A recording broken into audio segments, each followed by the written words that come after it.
The roar of motorcycle engines echoed through the desolate highway, slicing through the thick veil of night. Jake, Leo, and Mia rode in tight formation, the chill of the wind biting at their jackets as they cruised back home after a long road trip. The sky was moonless, the road empty, too empty. Suddenly, out of nowhere, a dark blur darted into their path. Jake's heart lurched as he slammed the brakes. Tires screeched violently. The others swerved hard, barely avoiding a collision. Under the harsh glare of their headlights, a massive German shepherd stood frozen in place. Its amber eyes locked onto them. For a tense moment, no one moved. The dog didn't run, it simply stared. Then, without warning, it turned and trotted off the road, glancing back as if urging them to follow. "What the hell?" Jake muttered. Something told them this wasn't random. Jake exchanged a glance with Leo and Mia. The German shepherd had disappeared into the shadows, but its behavior left them unsettled. "Did you see how it looked at us?" Mia asked, pulling off her helmet. Jake nodded, still staring at the darkened woods. "Yeah, it wasn't spooked. It wanted something." Without hesitation, he killed his engine and swung off the bike. Leo followed suit, scanning the tree line warily. The air felt heavier now, the silence pressing in around them. No crickets, no wind, just the lingering echo of their engines fading into nothingness. "Maybe it's lost," Leo suggested, though even he didn't sound convinced. But deep down, they all knew it wasn't just a stray. Mia stepped closer to the roadside, squinting into the trees. There, faintly illuminated by the glow of the headlight, a pair of amber eyes flickered once more. The dog stood still, halfway between the road and the forest, as if waiting. Jake inhaled sharply. "It wants us to follow." "Seriously?" Leo hesitated. "It could be leading us anywhere." Jake glanced at the empty stretch of highway behind them, then back at the motionless figure. Something primal stirred in his gut. This wasn't a coincidence. It felt like a call they couldn't ignore. Without another word, he grabbed a flashlight from his bike and started toward the tree line. Mia and Leo exchanged a quick look, then hurried after him. The German shepherd turned, its powerful body slipping deeper into the shadows. None of them knew what they'd find, but they couldn't shake the feeling they were meant to follow. The forest swallowed them almost immediately. Branches clawed at Jake's jacket as he pushed through the undergrowth, the narrow beam of his flashlight bouncing off twisted trunks and tangled roots. The air felt colder here, damp and heavy, as if the trees themselves were holding their breath. Rex, the name Mia had quickly given the dog, moved effortlessly ahead of them, his thick fur blending seamlessly with the shadows. He never hesitated, never glanced back. His steps were swift, purposeful, like he had one destination in mind. Jake's pulse thudded in his ears, every instinct screamed caution, but something about Rex's unwavering pace silenced his doubts. "This is insane," Leo muttered under his breath, ducking beneath a low branch. "We're in the middle of nowhere, following a random dog." Mia, close behind, kept her eyes on Rex's silhouette. "Maybe not so random." She glanced at Jake, who stayed focused, his flashlight cutting a narrow path through the darkness. They'd left the comfort of the open road far behind. Each step deeper into the woods felt like stepping further into another world, one filled with unseen eyes, whispering winds, and something they couldn't quite name. Suddenly, Rex stopped. The three bikers froze in unison. Rex's ears were pricked forward, his body tense. Jake held his breath, listening. The forest was eerily silent, save for the faint rustle of leaves. Then, barely audible, a soft, broken sound drifted toward them. A whimper. Mia's eyes widened. "Did you hear that?" Jake nodded slowly, tightening his grip on the flashlight. Without another word, he stepped closer to Rex, who remained frozen, eyes fixed ahead. Whatever had brought them this far was just beyond the shadows. And it wasn't over yet. Jake edged forward carefully, the beam of his flashlight scanning the dark. The sound came again, a faint, trembling whimper, barely louder than the rustling leaves. Rex stood perfectly still, muscles coiled, nose pointed straight ahead. Then, without warning, he bolted. "Rex?" Mia called, but the dog was already sprinting through the trees, weaving between roots and low branches. Jake and Leo broke into a run, dodging obstacles as they followed the sound of snapping twigs and crashing undergrowth. Suddenly, Rex skidded to a halt near a fallen tree. There, curled beneath the gnarled branches, was a tiny figure. Jake's breath caught. It was a little girl, no older than 5. Her dirt-smudged face peeked out from beneath matted hair, her tiny body shivering inside a jacket far too thin for the biting cold. She sat huddled against the cold, arms wrapped tightly around her knees. Rex approached slowly, tail wagging low, whining softly. The girl looked up, her wide, frightened eyes locking onto the familiar figure. For a heartbeat, she didn't move. Then, recognition broke through. "Rex!" she cried out, her voice cracking. She stumbled forward, falling into the dog's thick fur, clutching him desperately as if afraid he'd vanish. Her tiny body shook with uncontrollable sobs. Mia dropped to her knees beside them, her voice gentle. "Hey, sweetheart, it's okay. You're safe now."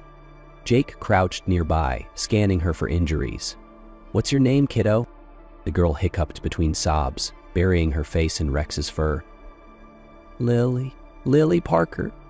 Leo exchanged a quick glance with Jake, concern flashing in his eyes. Jake kept his tone calm. "Lily, where's your mom or dad? Are they here with you?" Lily's grip tightened on Rex. Her voice wavered, almost too soft to hear. "My daddy, he fell. He told me to stay, but Rex pushed me away. I couldn't find him." Her words broke into fresh tears. Jake felt a lump rise in his throat. Who knew how long she'd been out here alone, freezing and terrified? He rested a reassuring hand on her shoulder. "We're going to help you find your dad, Lily. I promise." Mia wrapped her jacket around the little girl's trembling frame, her voice steady. "We've got you now." And as Rex curled protectively around Lily, Jake knew the night wasn't over. But they weren't walking away. Jake stood up, glancing around the dense forest. The cold night pressed in, the darkness swallowing everything beyond the reach of his flashlight. Leo pulled out his phone instinctively, checking for a signal. He shook his head, frustrated. No service. Mia knelt beside Lily, carefully zipping up the oversized jacket she'd wrapped around the girl. "Lily, do you remember which way your dad went?" The little girl wiped at her tear-streaked face, shaking her head.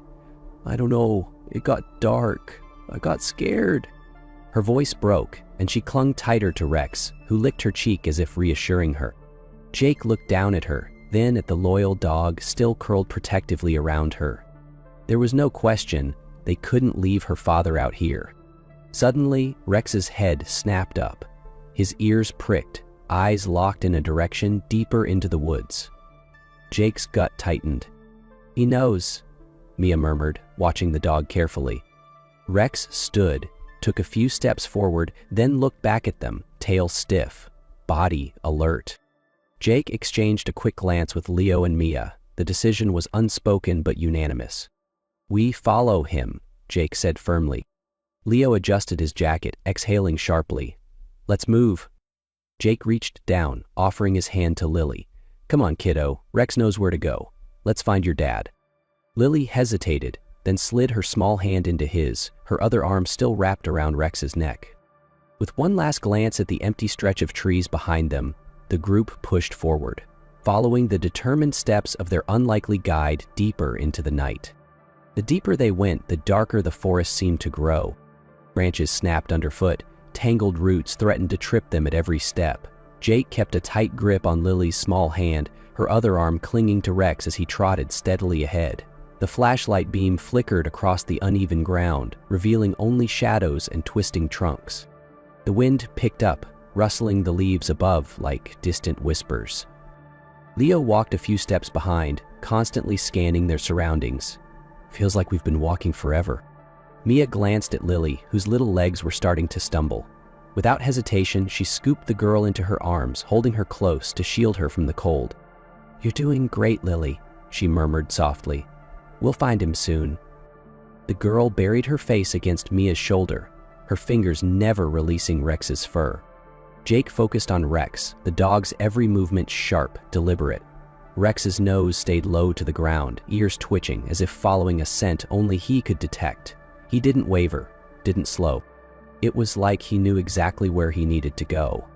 Jake couldn't help but feel the weight of responsibility pressing heavier with each step. Somewhere out here, a man was hurt, alone, possibly dying, and they were the only ones who had a chance of finding him in time. "Jake," Mia said quietly, nodding ahead. Rex had stopped. The dog's body was tense, his ears pricked forward, eyes locked onto something just beyond the flashlight's reach. Jake felt his pulse quicken. He held up a hand, signaling the others to stay still. The forest seemed to hold its breath. Then, faintly, a sound. A low, broken groan. Jake exchanged a quick glance with Leo. "That's him." Mia adjusted her grip on Lily, whispering, "Stay close." Rex didn't wait. He bolted forward, weaving through the trees. Jake tightened his hold on the flashlight and followed, heart pounding. They were close now, closer than they'd ever been. Jake's flashlight cut through the shadows, the beam shaking slightly as his pace quickened. Ahead, Rex skidded to a halt near the base of a steep, uneven slope. And that's when Jake saw him. At the bottom, half buried in fallen leaves and debris, lay a man, clothes torn, face pale, one leg pinned awkwardly beneath a massive rock. His breaths were shallow, ragged. For a split second, Jake feared the worst. Then a faint groan escaped the man's cracked lips. "Dad!" Lily's voice shattered the stillness. She wriggled in Mia's arms, desperate to run forward.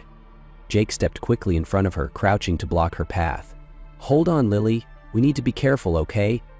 Mia tightened her grip, whispering reassurances into the little girl's ear. Meanwhile, Rex had already bounded down the slope, pressing his nose anxiously against the man's chest, letting out a series of frantic whines. Leo knelt beside Jake, eyeing the scene. That rock's crushing his leg. No way he could have moved. Jake nodded grimly. He shone the light closer, checking the man's face. The eyes fluttered open weakly, unfocused. "Jack Parker?" Jake asked gently, hoping for a response. The man's gaze flickered toward him, barely able to focus. His lips parted, voice hoarse. "Rex, he brought you?" Jake felt relief surge through him. "He's alive." But barely. He quickly turned to Leo. "We need to move that rock, carefully." Leo nodded, already assessing the slope and the position of the boulder. Mia knelt beside Lily, brushing her hair back. "Your daddy's okay, sweetheart. We're gonna help him." Lily reached down toward Rex, her tiny fingers grasping at the dog's fur as if it were the only thing anchoring her. Jake moved closer to Jack, placing a steady hand on his shoulder. "Hang in there, man. We've got you." He glanced at Rex, who stayed pressed tight against Jack's side, refusing to leave. The urgency of the situation settled heavily in Jake's chest. They couldn't afford to waste a second. Jake wiped his palms on his jeans, eyes locked on the heavy rock pinning Jack's leg. It wasn't something they could lift recklessly. One wrong move could cause more damage. Leo crouched beside him, scanning the ground. "If we can wedge something under here, we might be able to shift it just enough." Jake nodded. "Let's find a sturdy branch, big enough to get leverage." While Leo darted off to search, Jake knelt beside Jack, his voice steady. "Stay with me, Jack. We're gonna get this off you." Jack managed a faint nod, his eyes fluttering shut again. Rex remained glued to his side, tail still, ears twitching nervously. Mia stood off to the side, holding Lily tightly as the little girl buried her face against her shoulder, fingers trembling. Within minutes, Leo returned, dragging a thick, fallen branch. Together, he and Jake wedged it carefully beneath the edge of the rock. "Ready?" Jake gritted his teeth. "Let's do it," Leo replied. With a coordinated push, they leaned their weight into the makeshift lever. The rock shifted, slowly at first, then just enough for Jack to pull his leg free with a groan of pain. Jake dropped to his knees beside him, quickly checking his leg. Bruised, swollen, likely fractured, but no longer trapped. "You're good, Jack. You're safe now." Rex licked Jack's face, tail thumping softly. the tension finally draining from his body. Mia rushed forward, setting Lily down beside her father. The little girl threw herself into his arms, sobbing against his chest. Jack weakly wrapped an arm around her, voice breaking. "You're safe. You're okay." Jake stood, letting out a long breath as he watched them. It wasn't over yet, but they'd just pulled them back from the edge. A week later, the sun hung low over the quiet suburban street as 3 motorcycles rumbled to a stop outside a small, cozy house. Jake killed his engine first, glancing at the neat row of flower pots lining the porch. Before they could even step off their bikes, the front door swung open. Lily came bounding out, her face lighting up. "Jake! Mia! Leo!" she called, her tiny arms flailing excitedly. Mia laughed, crouching down just in time to catch the little girl in a hug. "Hey there, kiddo. You're looking a lot better."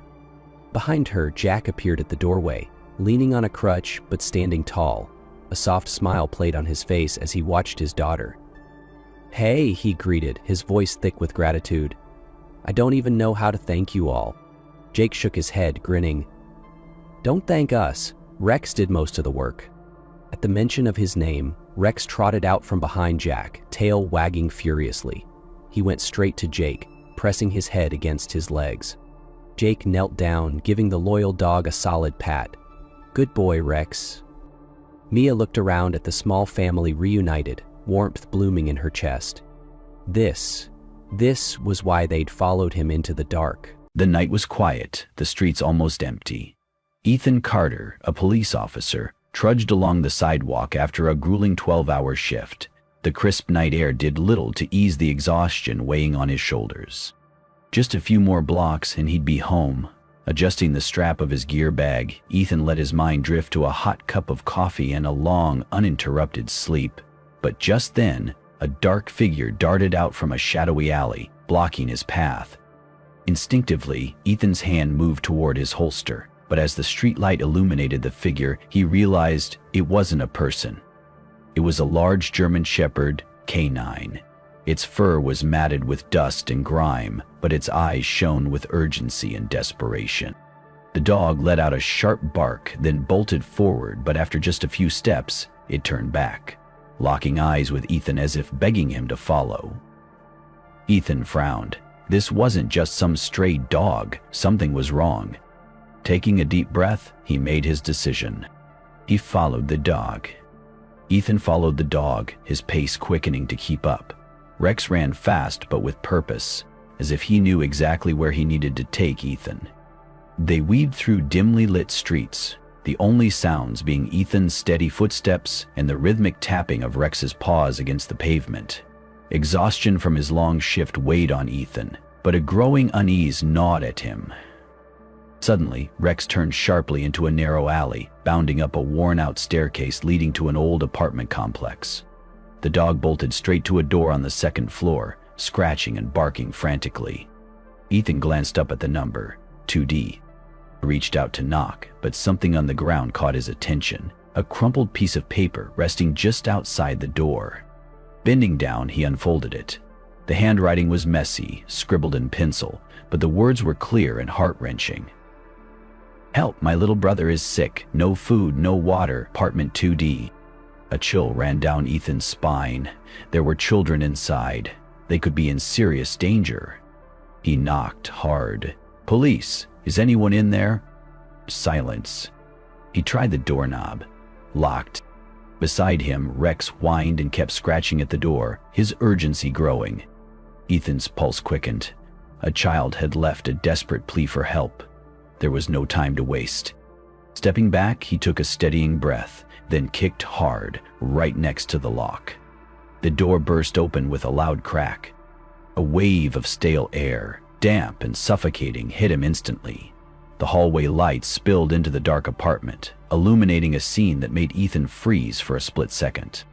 Huddled on the floor, a frail-looking boy, no older than 9, sat curled in a corner, clutching a tiny baby in his arms.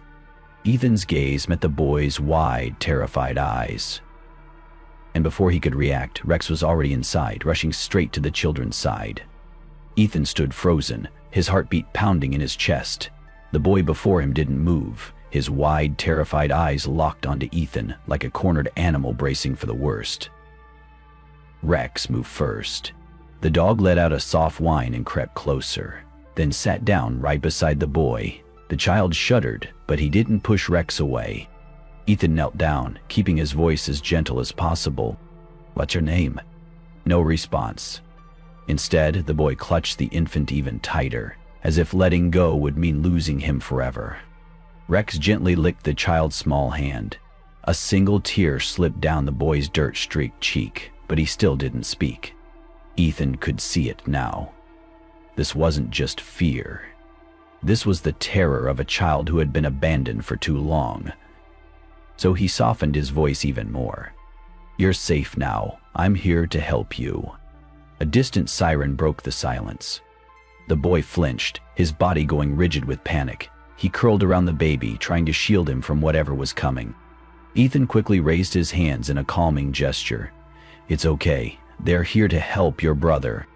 The boy hesitated. Then, his eyes flicked down to Rex, as if asking for reassurance. Rex let out a quiet whimper, pressing himself closer. A long pause. And then, ever so slightly, the boy gave the smallest nod.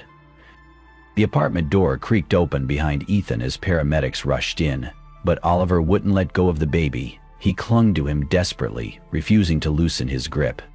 Ethan placed a steady hand on the boy's shoulder. "You can come with him. We won't leave him alone." Oliver hesitated, his breath shaky.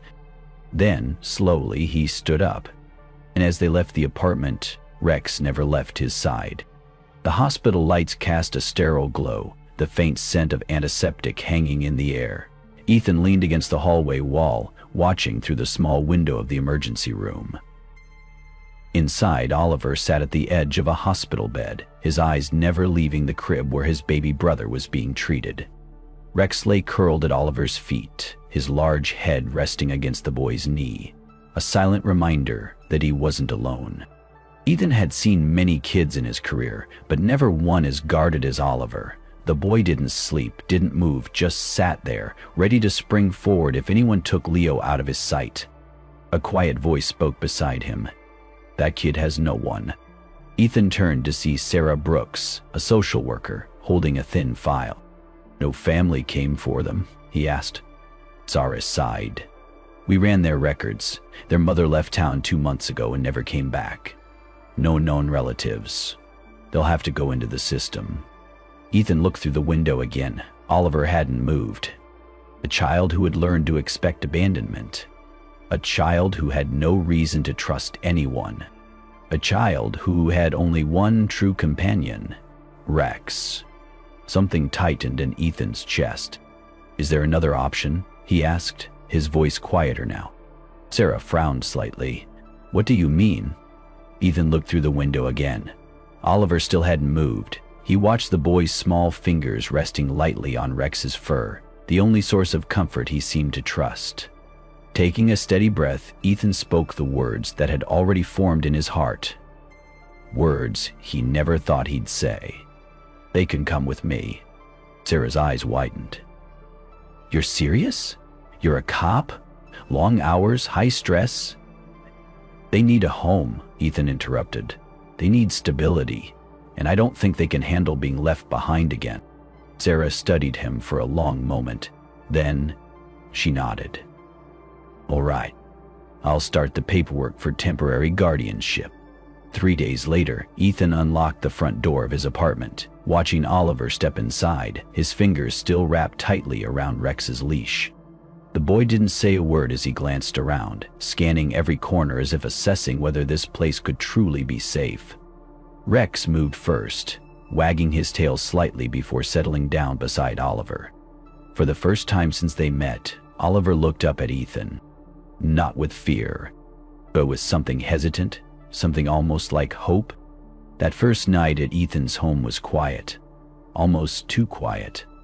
Oliver barely spoke, his small frame curled up on the edge of the couch, as if he wasn't sure he was allowed to make himself comfortable. Even Rex, always watchful, stayed close by, his large head resting against Oliver's knee in silent reassurance. Ethan had prepared a bedroom for the boys. a warm, safe space with soft blankets and a nightlight. But when he checked on them later, he found Oliver asleep on the floor next to Leo's crib, Rex curled up beside him like a protective guardian. It was a habit born out of necessity, of years spent never knowing if the world outside their door was safe. Ethan didn't wake him. Instead, he grabbed a spare blanket and carefully draped it over both Oliver and Rex. The next morning, as sunlight streamed through the windows, Oliver sat at the breakfast table, staring down at his plate of pancakes. He didn't eat right away.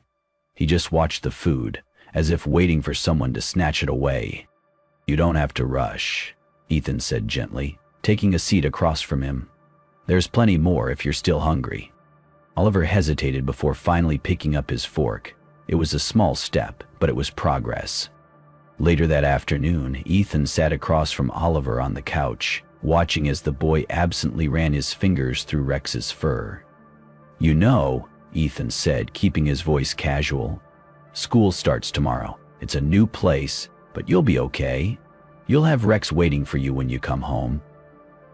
Oliver didn't respond right away. He just kept petting Rex, his expression unreadable. But Ethan knew one thing for certain. Earning Oliver's trust would take time. The first few days at his new school, Oliver kept to himself, silent as a shadow. He didn't talk to anyone. No one talked to him. During recess, while the other kids ran and laughed, Oliver sat alone under a tree, his eyes drifting toward the classroom window, as if counting the minutes until he could go home to Rex and Leo. But he couldn't stay invisible forever. One afternoon, as school let out, 3 older boys cornered Oliver behind the playground. "Hey, it's the cops' charity case," one of them sneered. Oliver clenched his fists. "Where's your dad, Another kid smirked. "Oh wait, too busy saving the world?" Laughter rang out. Every muscle in Oliver's body tensed. He knew he could fight back. He had learned to survive with his fists. But then, something warm brushed against his leg. Oliver flinched slightly. Looking down, he saw Rex had appeared beside him, silent but steady. The dog didn't bark, didn't growl. He simply stood there, close enough to remind Oliver that he wasn't alone. Oliver's fists remained clenched for a moment longer. His breath was shallow, his chest tight. The old instinct to fight, to defend himself, screamed at him. Then, something warm pressed against his leg. He flinched slightly. Looking down, he saw Rex standing beside him, silent but steady. The tension in Oliver's shoulders slowly eased. He let out a shaky breath, turning away, letting their words fade into nothing. That night, Ethan found Oliver sitting on the porch, staring into the distance. He sat beside him. "I know you wanted to fight." Oliver didn't deny it. "But protecting someone," Ethan said, "doesn't always mean throwing a punch." Oliver said nothing, but he was listening. The next day, Ethan brought out a soccer ball. "Want to play?" Oliver shook his head. But when Ethan kicked the ball toward Rex, the dog clumsily chased after it, leaping like an overgrown puppy. Oliver laughed. For the first time since coming here. It was small, fleeting, but it was a crack in the walls he had built around himself. A beginning. Late one evening, as Ethan was preparing dinner, a knock sounded at the door. He wasn't expecting anyone, but when he opened it, a woman stood on the porch. She was thin, disheveled, her clothes wrinkled and worn. Her tired eyes drifted past Ethan toward the living room, where Oliver had just stepped out. The boy froze. Her lips trembled. "Oliver." Ethan felt Oliver go rigid behind him. She took a hesitant step forward, voice shaking. "I've been looking for you. I'm sorry, I want to see you and Leo." Oliver didn't react, but his small fingers tightened around Rex's leash. Ethan turned to Oliver instead of the woman. This wasn't his decision to make. "You want to talk to her?" Oliver's breath caught in his throat. His fingers tightened around Rex's leash, knuckles turning white. He had dreamed of this moment, of her coming back, of her apologizing, telling him everything would be okay. But now, standing there, looking into her tired, uncertain eyes, he realized something. She wasn't here to stay. "Are you going to leave again?" His voice was barely above a whisper. The woman opened her mouth. No words came. But in her silence, Oliver found his answer. Oliver lowered his gaze, then shook his head. He turned, walking straight back into the living room, never looking back. Rex followed without a sound. Ethan exhaled slowly, turning back to the woman. "You should go." Her shoulders sagged as she took a step back. And then, just as she had the night she left her children, she walked away. But this time, Oliver wasn't waiting for her to come back. In the days that followed, Oliver never spoke about his mother. Ethan didn't push him, he just stayed. But one thing Ethan noticed, Oliver stopped staring at the window for hours. He wasn't waiting anymore. One evening, as Ethan was cleaning up the kitchen, a small knock tapped against the counter. He looked up to see Oliver standing there, gripping the hem of his shirt tightly, clearly nervous. "Are you—" Oliver hesitated. "Are you going to leave?" Ethan set the plate down, wiped his hands, then knelt to meet Oliver's gaze. "No," he said firmly. "Not ever."